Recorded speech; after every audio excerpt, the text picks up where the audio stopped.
pessoal, eu sou o professor Fernando Castelo Branco e estou aqui nesse vídeo para conversar com você sobre a jurisprudência do Supremo Tribunal Federal publicada no informativo de número 965, publicada agora no começo de fevereiro, e a jurisprudência relativa aos dias de 3 a 7 de fevereiro.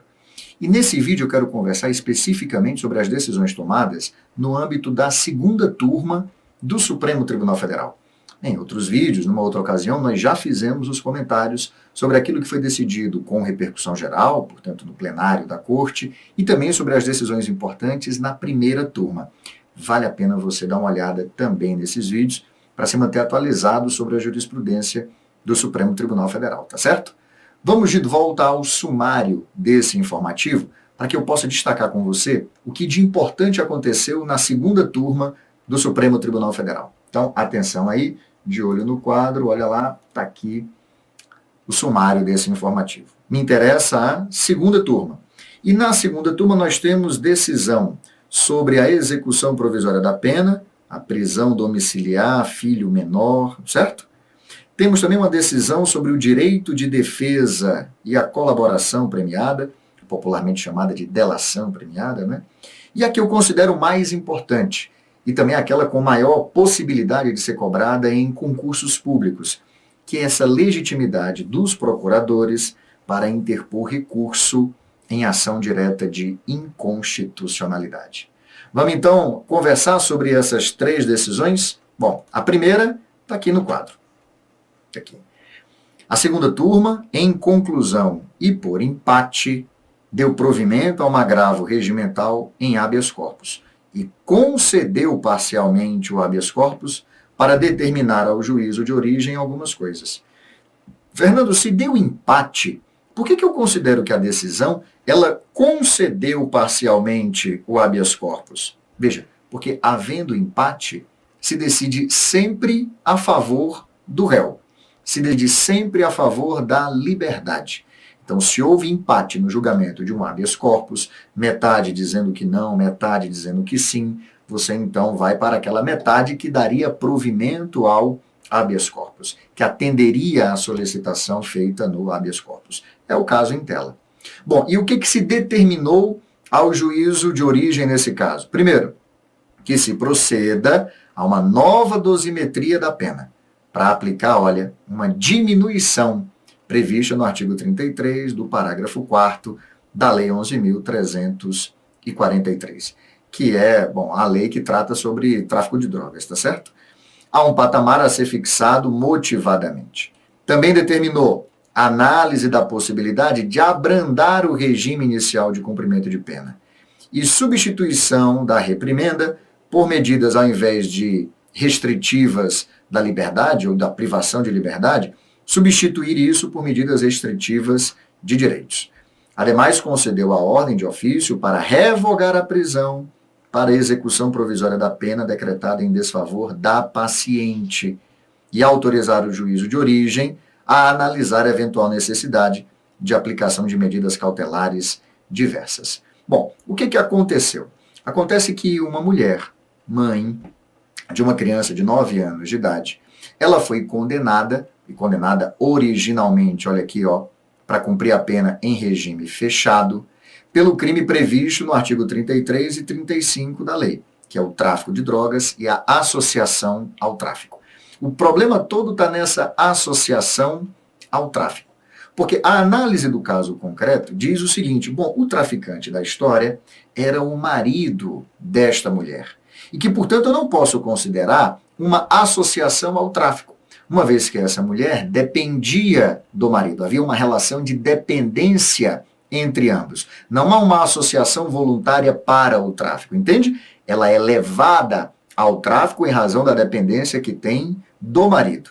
Portanto, ao retirar essa associação ao tráfico, a pena dela deve ser abrandada. De mais a mais, em razão da paciente possuir um filho de 9 anos de idade, então, o que se determina é a aplicação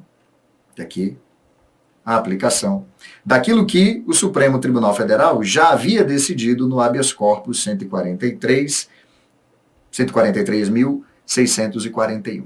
é muito importante que você conheça esse habeas corpus. Nele, a Defensoria Pública ajuizou uma ação que, em defesa do direito de todas as mulheres, mães e, acusadas numa ação penal, processadas e julgadas em uma ação penal, têm de permanecer com os seus filhos. Não é um direito só da mãe, é um direito que tem fundamento legal também no direito da criança. Portanto, a conversão da prisão em regime fechado para a prisão em regime domiciliar sempre que isto for possível. Obviamente que há algumas condições para isso. Vamos analisar aí, de olho no quadro. O ministro Ricardo Lewandowski destacou ainda que ela é mãe de uma criança menor de 12 anos. Uma criança menor de 12 anos que depende de seus cuidados. O que então levaria à aplicação do precedente fixado pela turma no habeas corpus 143.641. Por não se tratar de um crime praticado com violência ou grave ameaça, e nem tampouco cometido contra o filho ou dependente. Então veja, pesa a favor desta mãe o fato da associação para o tráfico não estar caracterizada, uma vez que ela é levada ao tráfico em razão da dependência que tem do marido, leva em consideração também, em favor desta mulher, o fato dela ser mãe de uma criança menor de 12 anos que depende de seus cuidados. E o crime por ela praticado não ter sido praticado mediante violência ou grave ameaça, e nem tampouco contra a criança, contra o seu filho ou dependente. Nesse caso, então, correto seria a aplicação daquilo que já foi entendido pela turma no habeas corpus e converter a prisão dessa mulher em prisão domiciliar. Portanto, esse é um entendimento firmado pela turma sobre a execução da pena quando o apenado ou a apenada tem filho menor, e aí a necessidade é da prisão domiciliar como garantia de um direito constitucionalmente assegurado, não só da mãe, mas sobretudo da criança, que é no melhor interesse da criança, aos cuidados que ela necessita, à convivência familiar que ela necessita. Bom, uma outra decisão importante que a gente precisa analisar, tomada no âmbito da segunda turma, é essa daqui, olha, que tem a ver com o direito de defesa e, inclusive, muita atenção, com a aplicação de uma súmula vinculante do Supremo Tribunal Federal, a súmula vinculante de número 14. Vamos ver o que é que decidiu aqui o Supremo Tribunal Federal. Olha só. A segunda turma, em conclusão de julgamento, deu provimento a agravo regimental para julgar parcialmente procedente reclamação, a fim de assegurar ao delatado o acesso às declarações prestadas por colaboradores que o incriminem, repara, declarações essas já documentadas e que não se refiram a diligências em andamento que possa ser prejudicada. Isso aqui é fundamental, porque tem a ver também com o entendimento relativo à súmula vinculante de número 14. Essa súmula vinculante de número 14, ela trata do direito de defesa que você tem quando é investigado. Entenda o que é que diz o artigo 5º da Constituição sobre o direito ao contraditório e à ampla defesa. Ela diz que é assegurado aos litigantes em processo judicial e também em processo administrativo. Aos acusados em geral é assegurado o direito ao contraditório e à ampla defesa. Acusados em geral, litigantes em processo judicial e em processo administrativo. Daí vem a dúvida, saber, por exemplo, se você tem ou não tem direito a contraditório e à ampla defesa no curso do inquérito policial, no curso de uma investigação de natureza administrativa, que tem natureza inquisitorial. O Supremo já superou isso, certo? Você tem sim direito às provas já produzidas, já documentadas. O que você não pode ter acesso é às provas que estão em andamento, que estão em produção. As diligências não concluídas. Opa, aí não.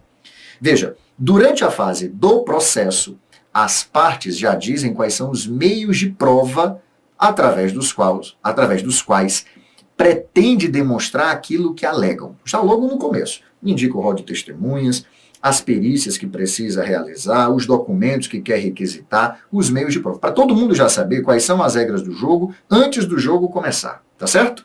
Mas no inquérito não, porque o inquérito é de natureza inquisitorial. A polícia não precisa avisar a você quais são as diligências que ela está tomando no curso da investigação. Isso não. Agora, tudo aquilo já produzido, já documentado, já incorporado aos autos do inquérito, obviamente, você tem o direito de acessar como parte da sua defesa, como parte do contraditório. Tudo bem? Vamos voltar lá para a decisão, então, da segunda turma do Supremo Tribunal Federal. Está aqui. Nesta assentada, o ministro Ricardo Lewandowski, que era o relator, reajustou o voto anteriormente proferido. Inicialmente, o colegiado conheceu da reclamação, embora seja meio de obtenção de prova, a colaboração premiada é um fenômeno complexo, a envolver diversos atos de natureza jurídica distintas. Em conjunto com o acordo, há elementos de prova relevantes para o exercício da defesa. Em seguida, registrou que o terceiro, delatado por um corréu, em termo de colaboração premiada, repara, ele tem o direito de acessar os trechos nos quais ele é citado, com fundamento no enunciado 14 da súmula vinculante. Vamos ver o que aqui diz a súmula vinculante? Está aqui ela, olha. Pronto. Esta é a súmula vinculante de número 14. Pronto. É direito do defensor, no interesse do representado, ter acesso amplo aos elementos de prova que, já documentados em um procedimento investigatório realizado por órgão com competência de polícia judiciária, digam respeito ao exercício do direito de defesa. Pois bem, é com fundamento nisso que, então, a segunda turma do Supremo Tribunal Federal deu provimento ao agravo para julgar procedente e assegurar ao delatado o acesso às declarações já prestadas e já documentadas. Tudo bem? Desde que, está aqui, olha, não se refiram a uma diligência em andamento que possa ser prejudicada. É claro, para você garantir também o direito de defesa da pessoa que está sendo investigada, mas garantir também o bom andamento da investigação. Tudo bem? Vamos lá então para a terceira, a última e a mais importante na minha avaliação, decisão tomada pela segunda turma e publicada nesse informativo de número 965. Ela diz respeito à legitimidade dos procuradores para interposição de recurso em ação direta de inconstitucionalidade. Bom, olha lá o texto. A segunda turma, por maioria, deu provimento a um agravo regimental para dar seguimento a recurso extraordinário, reconhecer a legitimidade de procuradores para a interposição de recursos em ação direta de inconstitucionalidade. Vamos entender melhor isso daqui, ó.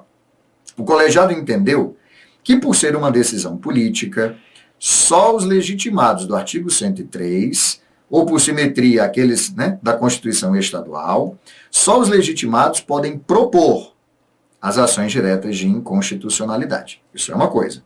Agora, olha lá. Entretanto, atos de natureza técnica subsequentes ao ajuizamento da ação, como é o caso do recurso, esses aí devem ser empreendidos pelos procuradores da parte legitimada.